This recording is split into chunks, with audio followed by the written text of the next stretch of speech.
My name's Evelyn. Been married to George for what feels like an eternity, and most of that time's been about raising our son, Jacob.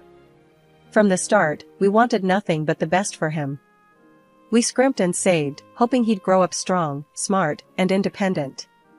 But you know what they say about best-laid plans. Jacob was a handful as a teenager, always into some mess or another. And each time he'd come home, sheepish or smirking, depending on the scrape, I'd be there, making sure it didn't break him or us. George would shake his head, saying I was too soft on him. You love him too much, Edie. You're spoiling him rotten. But I'd just laugh that off. Love doesn't spoil a person, George. It builds them up. But here we are, Jacob's 30 and still not quite built up. We paid through the nose for a good education, hoping he'd latch onto something solid, but no luck. Girls and parties caught his fancy more than any textbook or job. He'd graduated all right, but you wouldn't know it from where he's at now, job hopping like it's his career, and still relying on us to keep a roof over his head. George and I, we're not young anymore, but we're still working part-time. Every penny we make, we tuck away, thinking about a decent pension, because who knows how long we'll have to keep bailing Jacob out. We've paid off our mortgage and we pinch every penny twice, only spending on what's necessary. And Jacob? He swings by the house most nights, belly hungry and wallet empty. Hey, Mom, got anything to eat? He'd call out as soon as he stepped in, not even a how are you first. I'd always have something on the stove. Sit down, I'll fix you a plate. But listen, Jacob, you can't keep going like this. When are you going to get serious about a job? Settle down a bit? Jacob, he'd just shrug, shoveling food like he was filling holes in his life. Jobs are tough, Mom.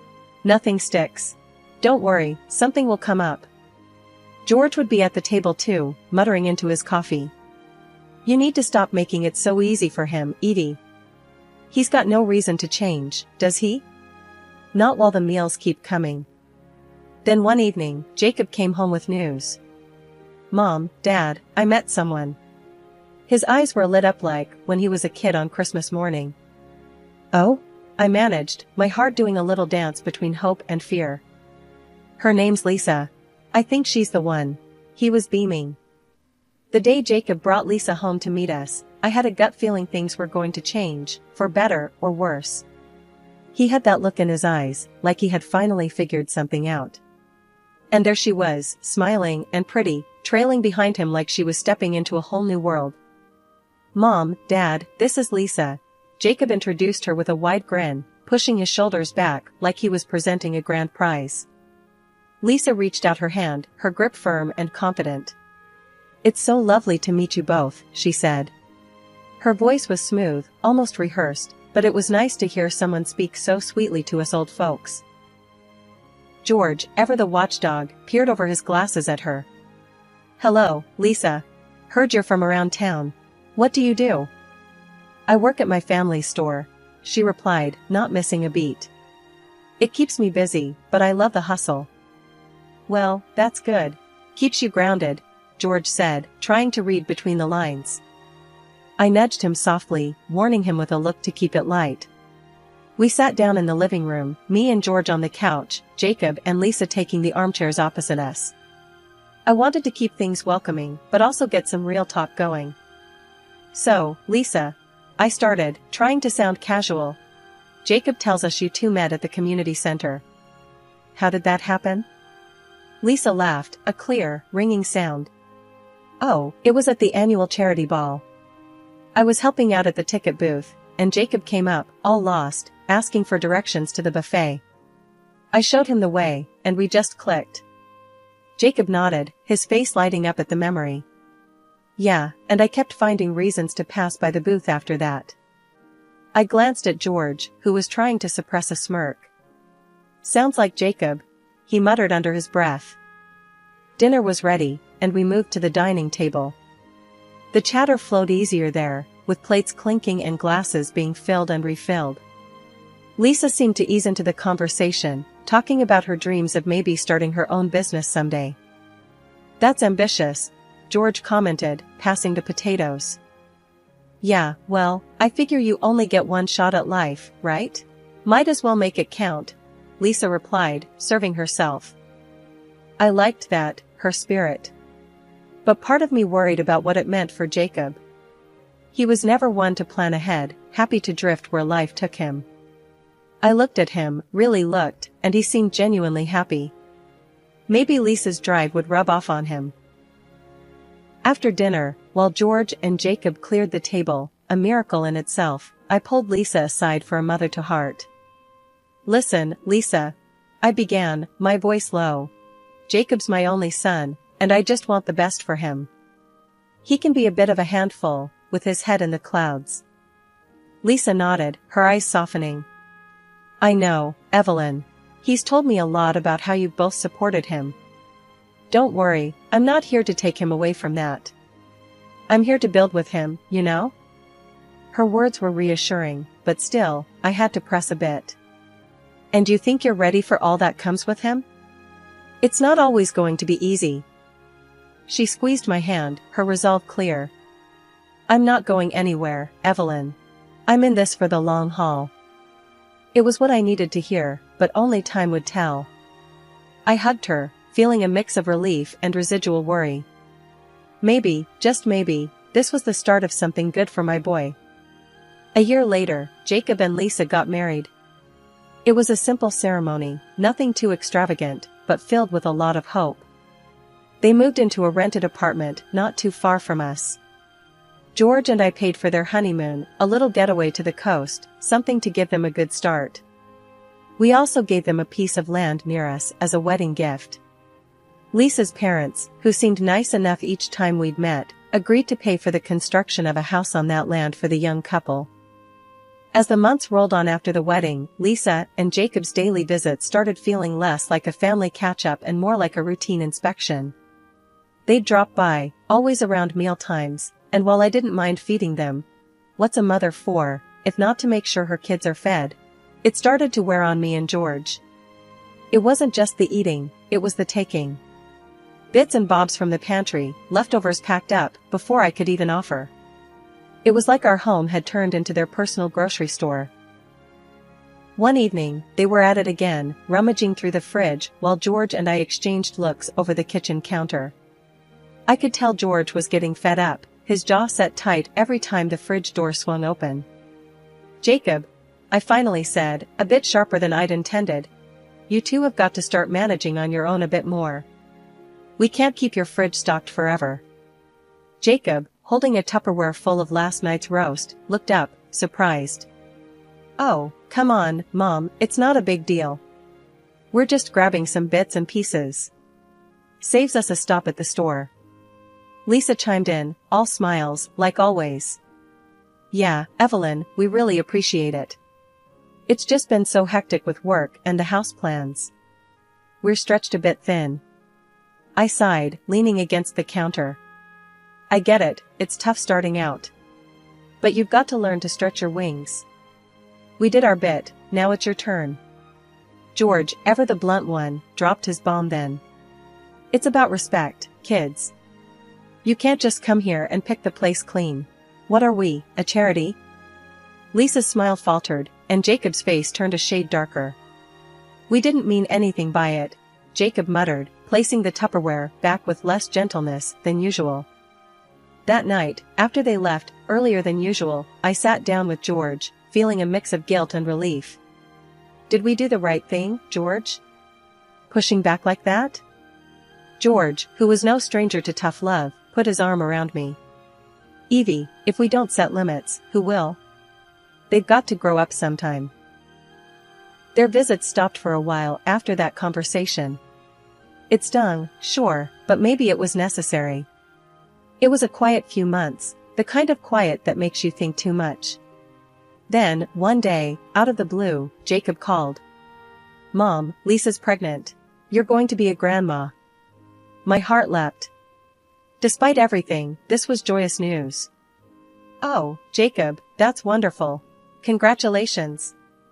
If you need anything at all, you know you can ask. True to my word, I found myself more involved than ever. Lisa needed help with cleaning their house and grocery shopping. I was more than happy to step in. "You're a lifesaver, Evelyn," Lisa would often say. "You really get it, unlike my own mom." Her words made me pause. "Lisa, maybe I should talk to your mom. Clear the air?" Lisa quickly shook her head. "No, please. That would just make things worse. Let's just leave it." When Sarah was born, my world lit up in ways I never expected. I was overjoyed and ready to spend every minute spoiling my granddaughter. But soon enough, Jacob and Lisa started leaning on me a bit too hard, turning my joy into a near full-time job. One day, not long after Sarah came home from the hospital, Jacob hit me with a question that caught me off guard. "Mom, can you watch Sarah while Lisa goes back to work? Or maybe help pay for a babysitter?" he asked, as if it was just a small favor. I was taken aback. "Why can't you two handle this on your own? You're both working, and yet somehow you're always needing help. And all those new things I see every time I come over, how do you manage to afford that stuff but not care for your own child?" Jacob didn't take that well. He shot back, "Look, if you can't help out, maybe you won't see Sarah as much. How would you like that?" His words stung. I couldn't believe he'd use Sarah as a bargaining chip. But I wasn't about to let my feelings jeopardize my relationship with my granddaughter.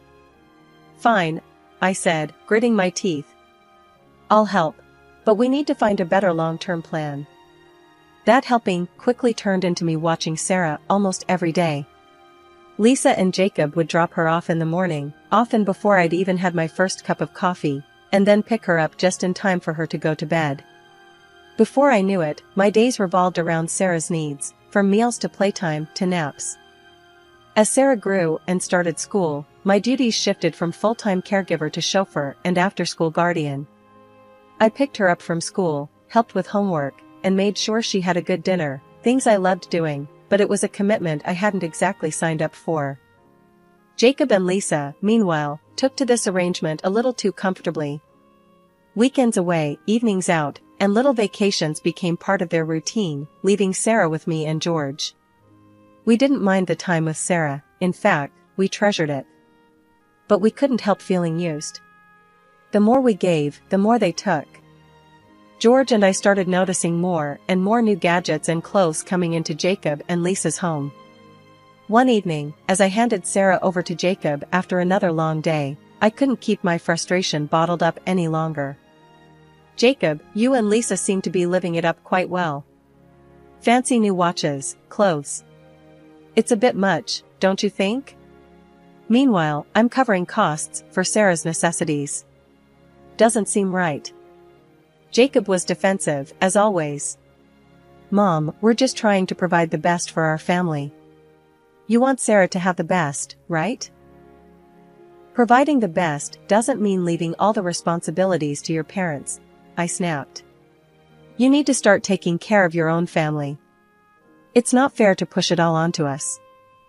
He sighed, running his hand through his hair. "We really appreciate everything you do, Mom. We'll try to do better." But better never came.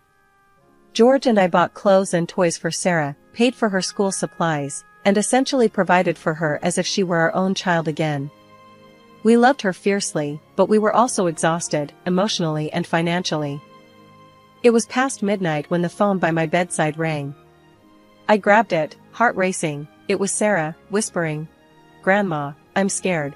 I'm all alone at home and I can't sleep." My mind raced as I shot out of bed. "Stay on the phone with me, sweetheart," I said, quickly throwing on some clothes. George was already up, grabbing the car keys. We drove over to Jacob and Lisa's house in a hurry. Pulling up, it was dark, too quiet. My hands shook with anger and fear as we approached the door. When we got inside, Sarah ran to me, nearly knocking me over with her hug. "They went to a party," she said, her voice muffled against my coat. I called Jacob, unable to keep the edge from my voice. "Where are you?" Sarah's been alone, and scared. Jacob's response was slurred, dismissive. "Mom, calm down. It's no big deal. We do this sometimes. She's fine." "Fine? It's not fine, Jacob. You left your daughter alone at night." I shot back, my voice rising. He hung up, leaving me fuming and George pacing the living room. We decided to stay with Sarah until morning, not that we could have slept anyway. The next day, after ensuring Sarah was at school and safe, I made a decision. I couldn't let this go. I drove to the next city over to see Janet and her husband, Lisa's parents. They deserved to know what was happening under their noses. Sitting in their living room, I laid it all out. Janet, did you know Sarah was left alone last night? That Jacob and Lisa often leave her by herself? The color drained from Janet's face. What? No, we had no idea. We thought. I pressed on. And there's more.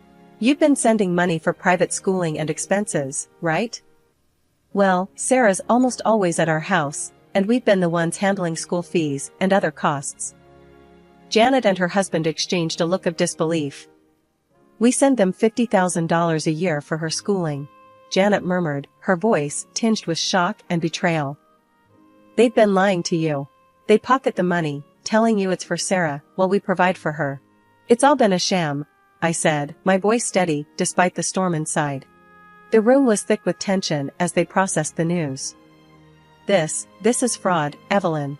They're stealing from us, using Sarah as a pawn in their games, Janet's husband finally said, his voice hard. I nodded, resolute. We need to take action. For Sarah's sake and for our own. We can't let them continue like this. We agree, Janet said, her eyes meeting mine, a new resolve forming between us. We'll support you in whatever needs to be done. This ends now. I left their house with a heavy heart, the drive home filled with mixed emotions. Anger, betrayal, but also a grim satisfaction that we were finally going to hold Jacob and Lisa accountable. The very next morning, I made calls to both a lawyer and the local social services. The situation had gone too far. It wasn't just about money now, it was about Sarah's safety. The lawyer, a straight shooter named Bill, advised us on our options, and social services were equally concerned about the situation. They set up an immediate visit to Jacob and Lisa's house. George and I decided we needed to be there too, to face this head-on. When we arrived at Jacob's house, Lisa opened the door, her face twisted in anger. What are you doing, Evelyn? Bringing social workers here? They're asking why we leave Sarah alone. Her voice was sharp, accusing. I kept my cool, despite the heat rising in my chest. We're here for Sarah's well-being, Lisa. That's our only concern, I replied firmly. The social workers had already started their inspection and quickly noted several concerns. They pulled us aside, their faces serious. We've observed enough to draft a report on child neglect and the failure of parental duties, one of them whispered to me, holding a clipboard tightly against her chest. Lisa overheard and stepped up, her tone venomous. You have no right, Evelyn. Because of you, they're saying we might lose our daughter. You won't see her again, I'll make sure of it. Jacob, who had been quiet until then, finally spoke, his voice cold and harsh. Mom, you've really done it this time. I can't believe you'd turn on your own family like this. I'm done with you. I swallowed hard, fighting the hurt. This isn't about us, Jacob. It's about Sarah. About keeping her safe. That's when the door opened again, and in walked Janet and her husband, summoned by me for support. Lisa's face lost all color, her bravado slipping.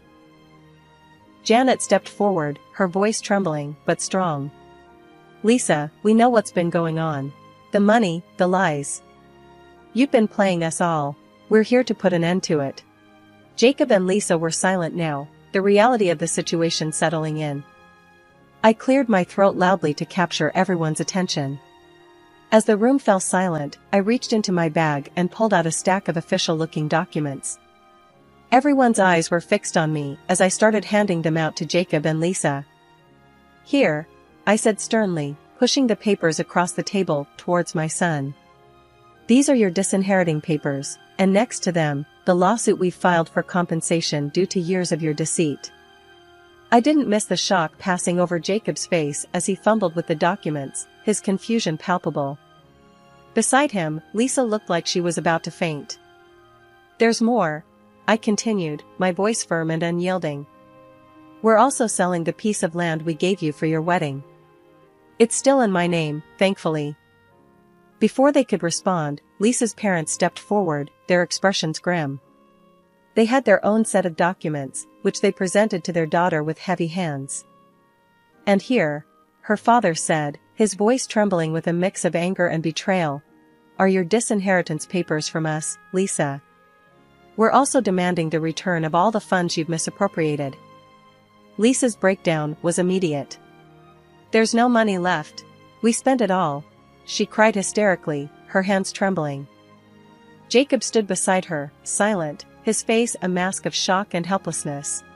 As the room buzzed with the tension of broken trust and shattered relationships, I took a deep breath and delivered my final blow. "We will also be seeking to deprive you both of parental rights," I announced, my voice steady despite the turmoil inside me. "We've talked to Sarah, and she's expressed a desire to stay with us permanently. We plan to take full custody and eventually adopt her." Just as I thought the situation couldn't get more strained, Lisa, who had been sobbing uncontrollably, suddenly stopped. She looked up with a calculating expression and said, "What if we make a deal? Give us $500,000, and we'll let Sarah stay with you without any further trouble." The audacity of the offer left the room in stunned silence. George, who had been quietly supporting me throughout the ordeal, clenched his fists, visibly angry at the proposition. Lisa's parents were the first to break the silence.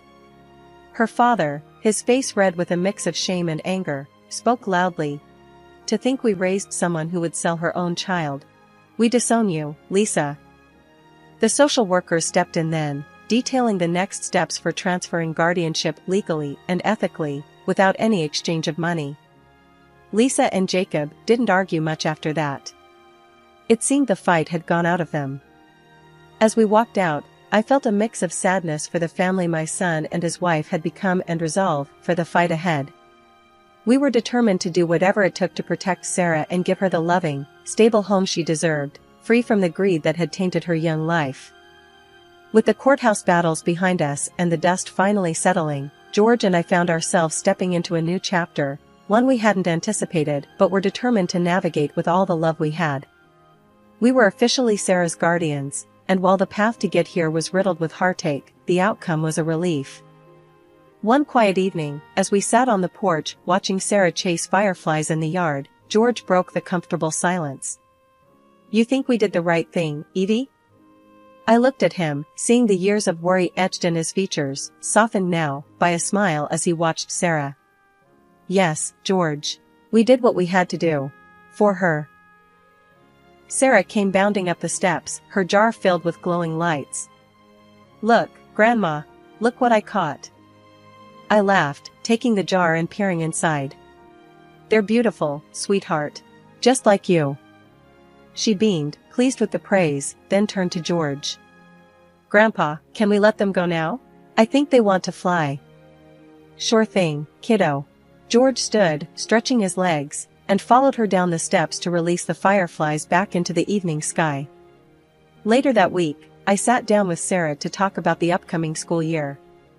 "You excited to start at your new school?" I asked, spreading out some of the new supplies we'd picked up together.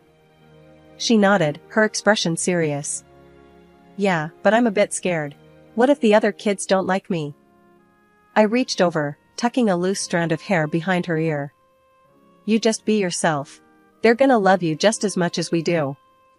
Sarah smiled, a bit reassured, then her expression turned thoughtful. "Grandma, do you think Mom and Dad are okay?" "I think they're learning a lot right now, sweetheart. Just like we all are. But remember, Grandpa and I are here for you, always." As fall rolled in and Sarah settled into her new routine, George and I attended school events, helped with homework, and built a new rhythm around our granddaughter's needs. One evening, as we sat down for dinner, George raised his glass in a small toast. To new beginnings, and to family. The ones we're born into, and the ones we make along the way. I raised my glass to his, our eyes meeting over the table. "To family," I echoed. Sarah, not one to be left out, raised her milk glass, with a giggle. "To family." The laughter that followed was light and genuine, filling the room with warmth.